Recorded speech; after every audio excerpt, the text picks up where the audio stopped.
بسم اللہ الرحمن الرحیم۔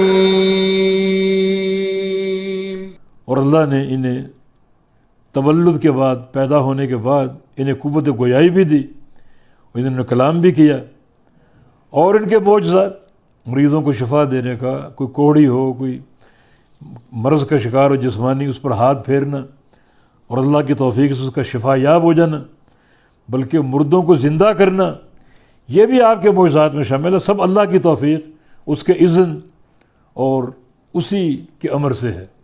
یعنی انبیاء کا معجزہ جو ہے وہ اللہ تعالیٰ کے امر سے خارج نہیں ہوتا۔ انبیاء اپنے معجزے پر قادر نہیں ہوتے، بلکہ معجزے کا اظہار اللہ تعالیٰ کی توفیق سے ہوتا ہے، جب اللہ چاہے، اللہ تعالیٰ کی توفیق سے ہوتا ہے۔ محمد مصطفیٰ علیہ السلام کے معجزات، جیسے کئی سفر کے موقعوں پر پانی کا بڑھ جانا، کھانے کا بڑھ جانا، کنویں میں آپ نے لعاب دہن ڈالا تو کنویں کا پانی بڑھ گیا، صحابہ نے پیا، سیراب ہوئے، وضو کیا، غسل کیا، مویشیوں نے پیا، تو آپ کے معجزات میں سے۔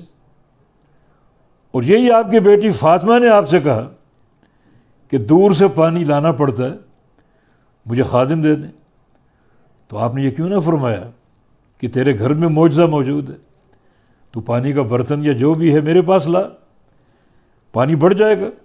لیکن نہیں، نبی کو معجزات پہ اختیار ہی نہیں ہوتا، یہ اللہ کی توفیق سے ظاہر ہوتے ہیں، بلکہ نبی کو معجزے کا علم بھی نہیں ہوتا۔ جیسے کہ موسیٰ علیہ السلام، ان کا معجزہ، لاٹھی کو پھینکا وہ سانپ بن گئی، ڈر کے بھاگ گئے، علم ہی نہیں کہ میرا معجزہ ہے، ڈر کے بھاگ گئے۔ جب اللہ تعالیٰ نے فرمایا کہ تم اس کو پکڑو، ڈرو نہ، اور اسے ہم جو اس کی اصل سیرت اور صورت ہے اس پہ منتقل کر دیں گے، تو پھر ان کو علم ہوئی معجزہ، یعنی اللہ تعالیٰ نے یہ خبر دی، اطلاع دی آپ کو۔